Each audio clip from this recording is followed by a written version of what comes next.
the emergency shelters with the churches. I think we have about 10 churches that are involved. They rotate each week, each day of the week. And I was looking at the numbers this morning, and in 2015, the churches served approximately 6,228. This is a positive sign in a sense because this year we saw a decrease of 4%. The number was 5,952, which is still too much, but they served 5,952 people they provided shelters for. 27% of the guests at the various churches were women. 27% were women. And First Presbyterian Church, I believe, has 2 vans that basically will pick people up and transport them to the various shelters. In addition to the regular issue of homelessness for the regular people, I think we also have an issue with veterans. And in 2014, there was approximately 50,000 veterans that were homeless, 8% of the total population. I signed off on, I believe City Council supported it, we have 2 council people here, and I want to commend them for that, to sign up for the Mayor's Challenge to End Veteran Homelessness. And we actually just received a letter in the mail dated June 6th, and it's addressed to Mayor Donches, Pulaski, Panto, and Mayor Hosen of Whitehall, saying that the United States Interagency Council on Homelessness, the Department of Housing and Urban Development, and the Department of Veteran Affairs are pleased to confirm that Lehigh and Northampton counties have effectively ended homelessness among the veterans. Well, I'm not sure that's totally accurate, but we just received a letter. But I think it's a sign we've made a lot of progress, and that's the most important point, that we've made a lot of progress. So it's an issue that I think we need to discuss, we need to address, and many times we're dealing with people that need a job. Affordable housing, I think, is a very important issue today, and also mental health care, especially in the mental health areas. I think we're seeing a couple areas. And I think it was San Diego, I believe it was a California city that began to pick up panhandlers and paid them about $9 or $10 an hour during the day to go out and basically pick up and do some like public service work, and so they would have some type of income to see that they try to get them off the homeless list. So, and I know, and Dr. Ward will address this, as a former teacher, I know I had students in Allentown that basically were homeless. They would live in their cars with their families, or they would rotate basically to different people's homes because they didn't have a home. So it's an issue that you don't hear much about in the newspaper, but I think it's a very important issue that we need to address. Dr. Roy. You really did switch up the order. You have to watch me. So good evening, everyone, and thanks for the invitation to be here. When you think about, I guess, homeless families, maybe not as visible because you don't see families necessarily outside, but they, as the mayor said, homeless families, if a family can't pay their rent, they lose the apartment, they may split up and go in with various friends and relatives where they can fit into another apartment or home. They may all go into one crowded space, but usually not for a long time. So then they're moving to the next place and the next place. And we know that for students, consistency, routine is so important for academic success. And along with that, also with consistency and routines is regular access to safe housing, access to medical care. People are moving around or moving from Easton to Bethlehem to Allentown. Often they don't have consistent medical care, at least with the same providers. And so all those other outside factors impact students when they come to schools, when they're homeless. Under the law, if a student resides in Bethlehem and attends one of our schools and the family becomes homeless and they end up with relatives in Allentown or Whitehall, or we've gone as far as Penn Argyl, we still transport the students to school. So that is a positive part of the law that's in effect to try to provide at least the consistency with schools, so you don't have to hop around schools. But a lot of times the distance might be far, and the family might decide it's better to let's go closer to where they live, or We can provide that if we know the family is homeless. But a lot of times, people don't even think of themselves as homeless because they moved in with family or relatives. And so they're not homeless in their mind, but technically under the law they are. And then they would be eligible to get the transportation back to the district. So some of the work that our counselors have to do is being aware of, and teachers, when we think that a family may be they may be technically homeless, but they don't consider themselves homeless, so we can make sure that they get the supports that they need. Okay, we'll come back because there's Mr. Gonzalez. Good evening. You have a real story. I do, and it's a little bit depressing. The Bethlehem Housing Authority provides permanent rental housing to low and moderate income people in two manners. We provide subsidies for Section 8 certificates. Currently, our allocation from the federal government is 505 rental certificates. Of that 505, we only have the funding currently from the federal government to have 4,421 rental units out there due to budget cuts. In addition to that, we have 1,454 apartments that we own and rent to low-income families and low-income persons, primarily handicapped and senior citizens. We never have vacancies in our units that we own, very seldom. When one is vacant, it is usually repaired by our maintenance department and out and re-rented within 20 days. The high-rise waiting list, both our waiting lists, Section 8 and public housing, are closed because of the number of people on the list. We have over 1,900 on the public housing list, and we have 500 on the Section 8 list. The Section 8 wait is approximately 4 or 5 years because the certificates do not, people do not get out of Section 8 certificates very often. And in public housing, the high-rise waiting list is 1.5 years, and the family development list is 3 to 4. So the need for affordable housing, as you can see, has never been greater.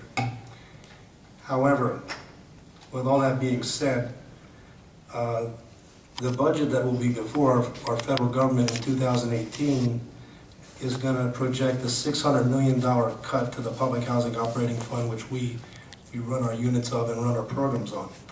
In addition to that, there's going to be a $1.2 million cut per housing authority for the capital fund, which we use to update our properties and keep them in good working order. The Community Development Block Grant Program is going to be eliminated until in 2018, and those are the funds that the city uses for a lot of their efforts in affordable housing. And currently, with the new regulations that somewhat lower taxes to businesses, make tax credit deals less popular. Therefore, there's less of a chance to make new affordable housing with tax credit deals. So this is a projected budget. The Congress has to vote on this, and sometimes it's modified to a point. But as you can see, at our housing authority, which serves primarily citizens of Bethlehem, because we have a city preference. In other words, we have to exhaust that. Bethlehem people are higher on the waiting list than people from out of town. And basically, we have so many Bethlehem residents on the list that it's unlikely that anybody with outside residents of the city of Bethlehem would ever get placed. So that's the bad news, and we'll move on from there. Or if anybody has any questions. Okay. Let's hear from Allison, because she has the city bad news. Right. Keeping the bad news going. So I'm Allison Lyston. I'm the city's community and housing planner at in the Department of Community and Economic Development, and I am charged with administering all of the HUD funds that we receive through the Community Development Block Grants and through the Housing Opportunity Program, or the HOME program, which is low-income housing development. Apparently I should be getting my resume ready because we might not have a program next year. Mayor. But I see my job job is twofold in this arena. First is what happens when we have a homeless population, and the homeless population is greater in Bethlehem than I think most of us realize. I think it's a hidden population. It's something that people don't understand is out there. Like Dr. Roy said, it's not particularly well known, even with people who you see every day. So community development block funds and home funds are used to serve those who are homeless. We give funding to New Bethany, to Valley Youth House, to the Bethlehem Emergency Sheltering Group that the mayor was speaking of, which does the homeless sheltering during the winter months. And then the other is, how do we prevent people from becoming homeless in the first place? So we fund programs like the Lehigh Valley Center for Independent Living, which finds housing for people with disabilities who may risk becoming homeless. We do affordable housing developments. We subsidize Parkview of Bethlehem over on Club Avenue, which is senior housing, Moravian Development Corporation, Southside Lofts on Atlantic and Hayes Street. There's another apartment complex up on Atlantic Street. These are all affordable housing developments, but it's very, very difficult in the economic environment to get developers doing these large-scale projects. They just can't make it work. And in Bethlehem, we seem to have a lot of infill that could be turned into affordable housing, like a one-off. But when I offer subsidies to developers, they would have to charge lower rents in order to get federal money, and they don't want to make that happen. So it's a bit of a catch-22. Sometimes we have money to offer, yet it's just not economically feasible for these developers to do anything about it. So it has to do with business. It does. It really does. That's part of this mission tonight, you know. You've got to get a turnaround, you know, because the percentage of people that can't afford the rents that they're charging should count for something, you know. And I think we need to start to look realistically, Mr. Mayor, if you can convince people to do that, but the economy is what drives the forces. But if the numbers of people in our community, don't have jobs, so, jobs should set the stage for how much we charge. But I think it works the other way around, because the person's in business looking out to make money, and they're not as concerned. The average rent in Bethlehem is $932. Absolutely, and so we could, with an average, and what are the average employment? What are the earning power for, average family? If you're a family who's working maybe a warehouse job, which is proliferating our economy right now, you're making maybe what, $18 an hour, $15 an hour? 15, that's the last thing I heard. Try about 10 or 12. But I think realistically, we need to sit down and do some math. I was never very good at math, but I can count 2 and 2 and try to cheat me and see if I don't get you. But that's the kind of thinking that we have to look at. But where do we start with, and so before we go out of here tonight, maybe we can come to some facts of how we can adjust the thinking of people that are part of the business people too, that are part of our community, because we do have that faction of folks. Yes, Mr. Mayor. Just to make a point, yesterday, to piggyback what Allison just said, I participated in a forum with Mayor Pano and Mayor Plosky on aging and what we're doing in our communities about aging. And but it became the main focus was talking about community development block grants. I would encourage everyone to go on the webpage. As Mr. Gonzalez said, it's a proposal to eliminate CDBG. But when you go on the president's, when you go on the federal government's website and look at the proposals of programs that the president wants to cut, hopefully Congress won't approve this, it will decimate programs dealing with the homeless, dealing with the elderly, dealing with urban areas. And Mayor Plosky rattled off probably about 25, and he was only halfway down his list. I mean, this would be the biggest and most severe cut to urban cities in the area of community economic programs, especially for lower income people and for the cities, that we've ever seen. So I encourage you to look at the list, look at the programs that will be decimated.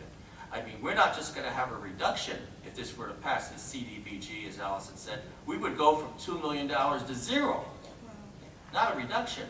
So this is draconian, in my opinion, and that's why I think we need to encourage our U.S. senators and our congressmen, really, to not support these programs, to keep these programs intact, because they serve a purpose for urban cities. I want you to know, I read about people regularly and listen, and you're absolutely right. Now, my question would be, shall we have a major protest, you know, to bring about awareness for what we would not like them to do in Washington, you know, because we do see that. You know, I see where they propose, they talk about the medical aspect, and they cut off at 65 as though the people beyond that are dead. You know, it's all that sort of thing. You know, it's really very severe. And I think that it's time that we not only just talk about it, but hopefully like spirits can come together and do something about it. You know, I'm very concerned, and Dr. Roy knows that kids, in my perspective, if we don't, the way that child feels is very important because that affects how our cities are going to grow and go forward. But in the interim, we have all these other problems, you know, cutbacks. Representative Samuelson's aide is here, Rosemary over there, so she can take back to him, you know, the needs. But we need to sit at the table. You know, you all need to sit at the table, mayor and so forth. They don't want to see me, but we need to talk about it.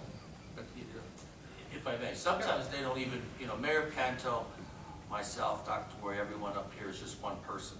I think it's incumbent upon the agencies, the organizations that are going to be affected by these cuts to lobby.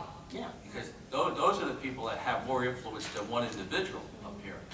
It's the organizations like the AARP, like the NAACP, and so on, that are really going to suffer with these draconian cuts, in my opinion, that need to lobby to keep these programs intact. And I know from our recent correspondence that came through for us at NAACP, they're recognizing there's a different direction that we'll have to tread, you know, going forward, because there are so many changes occurring in the country. Our national president is going to be resigning as of the 30th of June, and so with that, and I think that's part of the reorganization, I call it, where we know we have to move forward. Hence, you know, what we're doing tonight. But we do, you know, lobbying costs money. And that prevents a lot of people, like in Bethlehem, how much would we have here to lobby? You know, I've thought of that before. I think my protest would be cheaper. But you know,